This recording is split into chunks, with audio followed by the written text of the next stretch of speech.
Là, c'est révélation. Là, on va sur révélation sur révélation. Alors, qu'est-ce que je t'ai montré par rapport à son ancien Instagram? Mais c'est fantastiquement drôle. Là, ma dernière vidéo que j'ai faite, c'était pour rigoler d'à quel point il pouvait être drôle. Et alors, moi, je reviens pas comment il fait, imaginez-vous, un dialogue de 1 à 1 avec Zioclo. Donc, il y a que Zioclo qui va entendre. Et pourtant, Papacito va chercher des punchlines ou des arguments, mais qui sont super drôles, alors qu'il y a que Zioclo en face de lui. Et il est là, il a des exigences pour l'interview complètement incroyables. Alors je sais pas si je peux. Vas-y, divulgation. Ce soir je suis honnête, j'ai dit que j'étais de droite et tout, je suis honnête ce soir, je dis tout. Il exigeait un test de dépistage de drogue dans 24 heures pour voir si Zioclo était à chat. Et il disait, écoute, je sais que t'es un ancien toxico, je respecte ça, etc. Et mais vraiment, c'est ouf. Aucune reconnaissance. J'aimerais bien qu'il revienne, mais il veut pas revenir. Parce qu'il est pas content. Oui, en plus j'étais là, arrêtez de dire des conneries sur machin, sur Cro-Blanc. Oui, t'as dit des conneries, moi j'ai rien dit. Tant pis, je vais m'entraîner, on ira au fils de Clovis. Tu vas faire ton Papacito, exactement. Ce soir, faut qu'on parle. Mais non, y a pas Papacito, mais vous me cassez les couilles, putain, j'ai juste mis arrobase. Moi, je veux bien qu'il vienne, mais j'ai pas de sous pour lui donner. J'ai besoin de sous pour moi déjà, pas pour lui. Donc voilà, après, oui, s'il vient, ça me fera un peu de sous, donc au pire, je lui redonnerai s'il faut, mais voilà, là, j'ai pas assez. Merci, Babouche Kappa, pour les petits sous. La petite piécette, merci. Merci beaucoup. Je prends des pièces maintenant. Je prends les centimes. Hein. Si vous avez des bits, c'est des 1 centime. Je prends. J'en suis là maintenant. On en est là maintenant. Je vais faire mes avieux ce soir parce que on en a parlé tout à l'heure sur le Discord. Il faut admettre, on est de droite. Je suis de droite. La Zioclodie est de droite. On va en parler aussi. Mais pas de la droite, voilà, d'une autre droite. Malheureusement, c'est pas la droite valeur actuelle. C'est la vérité. Je suis un droitard. Alors je ne suis pas racialiste. Je ne suis pas. C'est pas une condition pour être un droitard. Hein. Tu peux être un droitard non raciste. Je suis capitaliste. J'ai admis que je devais être capitaliste quand même, parce que j'ai une entreprise, Annie, faites des dons, tout ça. Voilà, donc, je suis capitaliste. Hop, petit aisselle pour mon cloport, bien entendu, pour exciter son portefeuille. Et bien entendu, je vieillis, voilà, je veux des enfants et tout, donc je suis un droitard, c'est sûr. Donc même si ça me fait bizarre, et là, vous voyez, je suis pas bien, là, je suis perturbé. Et c'est pas genre ma cigarette ou quoi, à un moment, là, je suis perturbé. Je pense que c'est parce que je suis un droitard. Ils étaient en dessous en train de dire mais tu vas pas laisser Zioclo parce que Zioclo il a vu des fascistes, alors du coup il disait si s'il y a besoin là-bas c'est le grand débat qui en fait moi qui suis ça de loin, j'ai l'impression que ça date déjà c'est un vieux débat, parler avec l'extrême droite entre guillemets, si on peut qualifier Psyo d'extrême droite. C'est un gros débat mais qui non mais c'est le débat en tout cas d'extrême droite. Ou sinon je suis d'extrême droite. En tout cas les gens aussi. Sur Twitter c'est ce qu'ils pensent. C'est que c'est un ennemi et qu'il est d'extrême droite. Mais est-ce qu'ils sont pas débiles dans ce cas-là? Si vous pensez que c'est un ennemi d'extrême droite, c'est vraiment très très loin, quoi. Moi je dis qu'il utilise les sujets, le vocabulaire et les obsessions d'une partie de l'extrême droite. Je suis désolé, pour moi c'est factuel. Alors, vocabulaire, je suis pas sûr. Une partie des obsessions, certaines, ouais, je suis d'accord, mais pas toutes. C'est que ce débat, il date, et en ce moment même, là, avec les élections, je vois partout en Europe et tout, comment on fait pour discuter avec l'adversaire politique? Et ce qui se passe, c'est que les gens peuvent plus parler en ce moment. C'est de pire en pire. Toi, tu viens déjà. Et t'as un exemple de certains qui font des efforts. À quel prix, quoi? Est-ce que tu t'es fait cancel, du coup, quand t'es venu? Non, mais j'ai toujours peur qu'il y ait quelqu'un de ma... Non, j'ai peur. En fait, j'ai plutôt peur de mes anciens de ma communauté qui se disent mais qu'est-ce qu'il fout? Il est confus, à traîner avec les rouges bruns.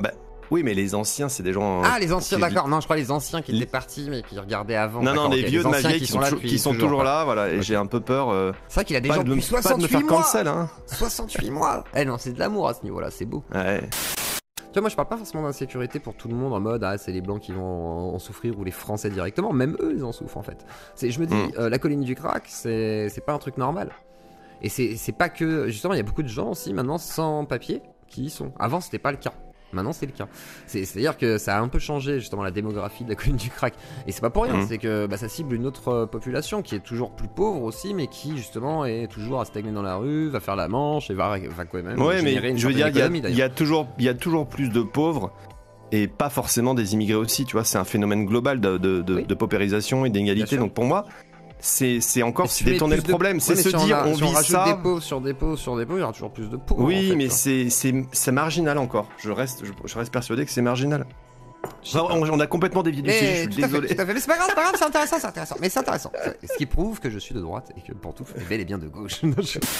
J'ai entendu là une émission ce midi sur l'élection en Italie. Il y a eu l'extrême droite qui est passée. Et un des arguments aussi, elle était là, on veut pouvoir défendre autre chose que les homosexuels. T'imagines ? Dans son discours, elle dit ça. Oui, mais j'ai une question à poser. C'est, par exemple, aujourd'hui... Comme s'il y avait besoin de défendre les hétéros. Les gens de gauche disent qu'il y a un problème avec l'extrême droite et qu'ils sont prédominants. Et tu dis, mais ça recule quand on en parle. Pourtant, on en parle de plus en plus aujourd'hui des noirs, des homos, des machins, des trucs chouettes, bidules, chouettes... Et on parle pas des blancs soi-disant, mais on en parle aussi, vous inquiétez pas, sur Netflix, il y en a plein. Mais, quand même, je veux dire... On n'en a jamais autant parlé. Et ça n'a jamais autant crispé, justement, parce qu'on en parle de plus en plus. C'est peut-être ça le problème. Tu vois je sais pas si tu vois ce que je veux dire. Et quand je dis le problème, c'est dans le sens de la nuance. C'est-à-dire, en gros, être capable de ne pas aller dans les extrêmes absolus. Sinon, ça va pousser les autres dans leur retranchement aussi. T'as pas de parole quand même. Mais si. D'accord, on va. Alors, oh là là, Pantoufle. Je vais te virer, Manu Militari. Oh non, tiens, liberté d'expression. Bande de droitards, vous dites que c'est nous. De l'argent. Oh non. Ah oui. Je me fais cancel. Vive la moula. Tu reviendras quand tu veux. Enculé. Bisous. Il a été banni. Voilà, c'est fini. Je ferai des zones de mort où justement tu pourrais volontairement aller là-dedans et on fumerait tout ça, on ferait un max de pognon et le dernier qui reste en vie, il a le droit à 10 millions. Et puis comme ça, il est riche. Et là, on se fait des battle royale géantes, tu vois. Et après, on organise des matchs mondiaux de battle royale. Et ça permettra d'extérioriser la violence nécessaire. Avant, on avait le Colisée. Aujourd'hui, on a essayé de le remplacer par le foot. Je vois que ce n'est pas possible parce qu'on refuse aussi la violence dans le foot. Je pense que certaines personnes pourraient aller se battre parce qu'ils le veulent. Et au final, on se retrouverait avec des gens complètement je sais pas si ça se dit décatharcisé, non, enfin en tout cas non ça veut rien dire, en tout cas défrustrés de leur propre colère. Oui, tout à fait. Ils sont exorcisés de toute frustration. Et Baptiste Marchais voudrait lui péter la gueule alors que quelque part ça n'a pas l'air vraiment d'être ça. Voilà. Donc du coup non ça n'a pas l'air d'être ça et par contre il a fait un live de folie incroyable où il a fait un live privé où les dons étaient faits pour financer les trains des déportations me semble-t-il. Alors du coup il était là je suis dans la lutte, de toute façon j'ai plus rien pour faire mes études et tout, donc le pauvre Kentra en fait il est en S total et il commence à faire des placements de produits pour Soral et moi je sais pas comment le défendre. Qu'est-ce que je vais dire pour le défendre? Parce que si on me demande est-ce qu'il est antisémite, je vais dire quoi moi? Je vais dire quoi maintenant? Je voulais te défendre, Kentra. T'as un article sur Libération sur ta gueule et toi tu continues? Comment? Ah là, Kentra, je te jure. Allez, jeune de 18 ans, c'est plus ce que c'était. Ça n'a rien à voir. Jusque-là, il y avait une espèce de ligne rouge, de fil rouge sur cette chaîne qui était l'audiovisuel. La guerre psycho-MJN aux dernières nouvelles, ça n'a rien à voir avec l'audiovisuel, quoi, typiquement. Mais donc, du coup, je lui dis, écoute, c'est bon, vous m'avez tous saoulé, sauf ça va être drôle, et il y a un camp qui va pas aimer cette phrase, mais le seul qui m'a pas saoulé, en fait, dans cette histoire, c'était Dalibor, en fait. Parce qu'en soi, non mais je suis désolé de dire ça, et je sais que je vais encore passer pour le vassal de l'antéchrist, mais en soi, En fait, Dalibor, il est maladroit par moment parce qu'il fait des tacles et tout, il pense que tout le monde veut bien jouer, mais en fait, certains ne veulent pas jouer, veulent plus jouer. Et là, ça part en couille, et du coup, on reproche à Dalibor et à tous ceux qui le fréquenteraient et le défendraient un petit peu d'être des méchants harceleurs. Alors que moi, j'ai vu des gens partager, du coup, des trucs en disant, ouais, mais ils harcèlent, et puis ils mettent le truc de MJ en disant, ouais, guide du harcèlement, faites comme Chiselbox et Psychodélique. Alors ils partagent, et moi, je lui ai dit au gars, mais en fait, est-ce que t'es pas en train d'harceler? Intéressant justement dans la vidéo de cette nana par rapport à la zététique et la Z-éthique, c'est qu'elle démontre statistiquement que la zététique, Tronchambier, Sermandax et tout ça, il parle vite fait un peu d'Idriss Eberkan, un peu vite fait de la Z éthique métacritique, quand ils reçoivent des insultes juste pour montrer, mais pas plus que ça par rapport au sujet d'habitude en fait. Et par contre, de l'autre côté, il y a une très très très forte propension à parler uniquement de la tronche en biais et uniquement quand tu regardes. C'est même pas la tronche en biais, c'est Astronogeek, Clément c'est ça, Fraise, c'est ciblé, c'est très ciblé. Assermandax surtout. On dit que c'est un laquais pour le collègue d'Astro de Assermandax, donc c'est-à-dire Vlad Tapas, etc., etc. Enfin c'est ou un traître parce que c'est un LGBT, mais que voilà, il serait un traître avec Assermandax. Enfin c'est n'importe quoi. On t'entend pas. C'est pas à cet endroit-là que tu vas mettre le micro. Mais ouais, sors-le. Sors-le donc. Attends, merde, il y a un vrai problème. Regarde la sensibilité de ton micro, peut-être dans le Discord, dans les paramètres de son. On entend mieux ? Non, pas du tout. Non. Un tout petit peu, enfin, mais, un peu, genre, mais tellement infiniment que c'est pas suffisant. Ok. Vas-y, encore. Oh non. Et là. Ah, Ouais, pas c'est mal. pas mal. Encore, C'est vas-y. pas mal. Encore, Encore parle. Encore un tout petit Parle en peu même ça. temps. Encore de quoi ? C'est bon là. Encore. Ah, c'est bon, c'est pas mal. Là. Ah, vas-y, parle. J'ai mis un gain à 20 là sur le micro, donc normalement ça devrait le faire. C'est assez faible, mais là j'ai monté le son, c'est bon. Il est dans ta salle de bain, ou ça passe comment ? Ça a pris des proportions juste incroyables. Je pense à un compte, alors je n'ai pas envie spécifiquement de le citer, j'ai pas envie de lui faire de la pub en fait, qui a complètement pété un câble. Mais c'est un harceleur connu quand même. C'est un mec qui lâche rien sur personne et qui est un peu c'est un mec qui a été condamné pour diffamation, etc. Ouais, c'est lui. Voilà, on voit très bien qui c'est. Et en fait, ce gars-là, il a complètement pété un câble sur moi, etc. C'en était ridicule, donc c'est pour ça que je l'ai exposé. Et je trouve que ça fait un bon, un bon exemple en fait de à quel point ça peut partir complètement en live, parce qu'en fait, et c'est ça qui me dérange beaucoup dans cette ultra gauche, c'est que ils se foutent de harceler les personnes en face tant qu'ils sont dans le bon camp. C'est ça. Et pourquoi ça a fonctionné ? En fait, c'est simple. Tu vois, la différence entre le débat que j'ai eu avec Danny Caligula et avec toi, c'est que Danny Caligula était là pour convaincre, mais aussi pour montrer sa supériorité, mais aussi pour essayer de me ridiculiser, ce genre de choses.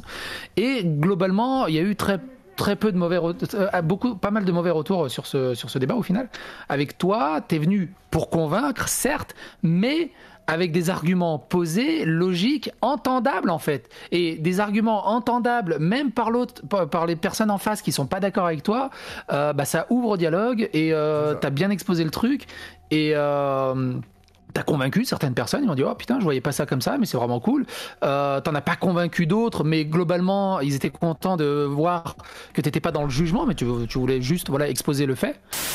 Alors du coup, pour revenir vite fait, psychodélique, n'as-tu pas l'impression de souffler sur les flammes des braises de l'enfer? En citant tes Viboy chez moi, c'est honteux. Il faut faire un peu d'approximation, faut qu'il revienne un peu, parce que il a dit qu'il allait partir en méditation pendant une semaine sur une phrase que j'ai dit tellement elle était profonde. Je pense que tu l'as fait réfléchir sur son rapport je pense qu'il a réfléchi sur son rapport à YouTube et comment il perçoit YouTube aujourd'hui par rapport à ton contenu. En fait, c'est-à-dire que je pense qu'il a compris que ton contenu n'était peut-être pas problématique, mais que lui il percevait comme un contenu problématique à la base, et je pense qu'il a réfléchi à ça, à mon avis. Après peut-être pas, mais je pense que... On verra. Non, mais je le taquine un peu. Il a besoin d'être taquiné en fait. Mais c'est bien, oui, mais c'est le jeu d'internet aussi. Enfin, on est tous, on n'est pas une grande famille parce qu'on peut pas dire ça malheureusement. Mais on est des gens qui essayons, pour certains en tous les cas, de discuter ensemble. Et je trouve qu'il est bien ce soir, par exemple, de voir un peu tout le monde rassemblé pour essayer d'en parler. Après, c'est pas l'autre camp. Si l'autre camp veut venir parler, contactez-moi en MP. Je l'avais contacté sur Facebook, je l'avais contacté en MP Twitter, je lui avais envoyé un email, on s'était échangé 2-3 mails. Je lui dis mais juste non. Story aussi. Juste discuter. Point. C'est point. Ça. Rien. Discuter. Et en vrai, sans le début de la communication, sans attaque, c'est la communication. Sans insulte, et je lui dis, tu me connais. Enfin, tu me connais. Pour le peu que tu me connais. Tu sais que je vais pas attaquer, tu sais que je vais pas t'insulter, tu sais que je vais pas te foutre mal à l'aise ou quoi que ce soit. Juste discuter, et ça serait un putain d'indicateur dans les deux camps. Putain, ils peuvent pas se blairer, mais ils discutent proprement. C'est le combat de Teddy Boy, c'est le combat de plein de gens comme t'es pas. Et ce qu'il a fait, il m'a bloqué de partout et il a retweeté toutes les insultes sur moi, toutes les calomnies, toutes les diffamations. Il a liké tous les trucs. Il a essayé de faire passer le fait que j'étais l'auteur d'une nana qui s'était suicidée à Lille. Enfin, il a fait tout et n'importe quoi. Je fais au bout d'un moment, t'abuses au bout d'un moment, t'abuses. Moi j'ai pété, et moi du coup j'ai pété un câble. Au bout d'un moment je lui dis c'est mon gosse, c'est ma fille, j'ai le droit de vie ou de mort sur mes gamins, c'est pas l'école qui va me dire comment je les éduque, c'est pas l'école qui va me dire comment je les traite. Mais quand je dis t'as pas le droit de vie ou de mort sur tes gamins. Voilà, tu vois, t'as des gens qui sont aussi cons que Pollux et qui viennent te dire t'as pas le droit de vie ou de mort. Non, je suis mais il faut désolé. comprendre, non mais laisse-moi parler. Il faut comprendre le contexte. Ah bah là, tu réveilles le T'es Pollux, là. imbuvable, Pollux, tais-toi. T'es imbuvable. Voilà. Ce qu'il faut entendre par là, c'est dans le Vas-y, c'est quoi. contexte. Quand je dis j'ai le droit de vie ou de mort, c'est-à-dire que si je suis pas là, mon gamin il meurt. C'est-à-dire que les gamins et surtout Un droit jeunes, ou c'est une Attends, interdépendance. Pollux, si tu veux, laisse finir quand même. s'il te plaît. si je suis pas là, il meurt. Si j'apporte pas de la bouffe, il meurt. Si je les éduque J'en pas, étais sûr. il meurt. Je veux dire par là, c'est que j'ai En fait, cette c'est la formulation qui est responsabilité. maladroite, quoi. J'ai C'est cette ça. responsabilité qui me dit. Putain, mais en fait, j'ai vraiment le droit de vie de mort sur mon gamin. Si j'agis pas en tant que père, il disparaît. Oui, Enfin, il- c'est Toi, ce que le- j'ai. Ouais. 1000 € pour me dire non. En fait, c'est une manière de me dire non. Et il m'a écrit toute une diatribe sur moi, ma personnalité, comment j'étais d'après lui, etc. Que j'étais un ennemi de son camp, du camp national, qu'il n'y avait aucune raison de mettre en avant, qu'il avait déjà fait ça avec des petits youtubeurs. Il m'avait précisé Teddy par exemple, un truc comme ça. Donc en mode, ouais, on m'a pas bien rendu, je sais pas quoi. Et du coup, moi, je l'ai un peu taquiné en lui disant ouais, mais bon, il y a peut-être moyen de négocier parce que moi, j'ai pas 15 000 balles, mais par contre, il y a d'autres intérêts à venir chez moi. Et du coup, il était là, je vois pas l'intérêt et tout. Je fais bah si, tout le monde vient chez moi et tout, vas-y, viens, ça peut être cool et tout. Et après, j'ai essayé de négocier une interview en lui disant bon, bah au pire, si je te fais débattre avec quelqu'un. Et il me dit qui? Et je lui dis Antoine Goya. Et là, il me fait ah ouais, Antoine Goya, je suis chaud par contre, ça me dérangerait pas, mais comment ça? Et je lui dis bah. Si tu veux du présentiel, je te le fais venir, comme ça, à Paris par exemple, s'il vient à Paris, et puis il vient, je sais pas, à Livre Noir, vu que t'as des entrées, et là il me dit, ah ouais, pourquoi pas, et tout. Donc la discussion sur les arbres, bien entendu, les arbres de Paris qui sont très gênants pour certains, et donc Daniel exprime son dégoût des arbres, et dit qu'il en a marre des arbres à Paris. Alors Alain qui nous propose descendant en 10 lettres. Par contre je suis désolé mais je crois que descendant ça n'existe pas. Ou alors il va falloir nous expliquer. Si descendant c'est un dissident avec qui j'ai cassé les dents. Démonstration. Oh là là oui, oh bah oui ça existe. Oh là là oui ça existe. Alors j'ai un 9 lettres. Non, il faut attendre la fin du chronomètre. Ok. Alors on sent que Conversano est fatigué à ce moment-là. Alors maintenant c'est bon, le temps réglementaire est écoulé. Alain, combien de lettres? Alors j'ai 9 lettres amnistiées. Ah bah oui, amnistiées, ça nous arrangerait tous. Il y avait aussi Anisette. Alors comment tu vois tout ça du coup toi? Alors parce que toi qui es d'extrême droite et qui manipule l'extrême droite derrière, pourquoi t'as fait tout ça? Moi je suis le mec aux lunettes, tu sais, dans Évangélion là, sur son bureau. Avec la main sur le nez là comme ça, qui remonte la lunette. En fait non, ce que je me rends compte, c'est que c'est des gamins autant à gauche qu'à droite et que c'est des gamineries, ils ont plus de thunes à droite quand même. C'est peut-être pour ça que les intérêts sont un peu plus gros. Bon, je sais pas, est-ce qu'ils ont vraiment plus de thunes à droite? Papacito se fait financer son 4x4, j'en sais rien. Il vivote aussi un peu à gauche à droite. C'est vrai. Par contre, je sais pas s'ils ont vraiment plus de thunes un peu à gauche à droite. Et puis mieux que même Pazen. Et au final, même quand tu regardes du côté, des politiques, t'as Mélenchon là qui protégeait Quatennens et tous les autres qui a des machins, des violences conjugales. Du côté droite, t'as pareil des violences conjugales. Il y a même Caris là qui a fait des violences conjugales. Oui, Caris, ça fait un moment que ça tourne avec Linda et tout. Ouais, c'est. Pantoufle, t'as une dernière réaction à tout ça? Puis après, non, qu'ils aillent se faire enculer dans ton chat. D'accord, ok, non, parfait. Je rigole. Ah, qu'est-ce qu'ils sont? Ils sont susceptibles. En fait, c'est exactement comme ton chat, hein, Pantouf, c'est juste que tu te rends pas compte. Non, pas du tout, non. Le truc, c'est qu'ils sont habitués à être entre eux dans leurs petites discussions. Comme ton chat, en fait, c'est pareil. Mais comme la gauche. Et oui, c'est exactement là, il est temps. Quand il y a un droitard qui pop dans mon chat, il se fait laminer. Ben là, quand je pop dans ce chat, j'étais là, j'étais gentil et tout.